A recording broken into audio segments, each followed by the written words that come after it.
পরিণীতা সিরিয়ালে বিরাট মোড় আসছে গল্পে।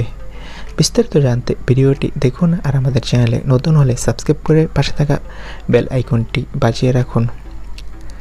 ঈশানী চ্যাটার্জি দুর্দান্ত অভিনয় করছে বলতেই হবে পরিণীতা সিরিয়ালে।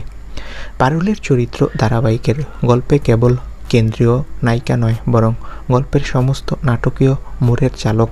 সম্প্রতি দেখা গেছে টগরের বিয়ের ঘটনায় পারুল যেন নতুন করে সাহসিকতার পরিচয় দিয়েছে।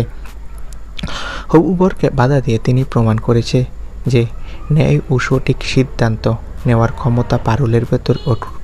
তার সাহসিকতা, বুদ্ধিমত্তা, দৃষ্টিকোণই ধারাবাহিকে দর্শকদের কাছে তার চরিত্র জনপ্রিয় করে তুলেছে। প্রতিটি চ্যালেঞ্জে পারুল দেখাচ্ছে কিভাবে সত্যিকারের নায়িকার ভূমিকা পালন করা যায়। সামনে সিরিয়ালে দেখা যাবে যে রায়ান আর পারুলের মধ্যে ভুল বুঝাবুঝি হবে, তবে সেই সময়ই পারুল গর্ভবতী হবে। মা হওয়ার পরও পারুল রায়ান আলাদা হবে। সামনে অনেক টুইস্ট অপেক্ষা করছে। তো বন্ধুরা, তোমরা কে কে এই চমকগুলো দেখতে চাও কমেন্ট করে জানাও। ধন্যবাদ।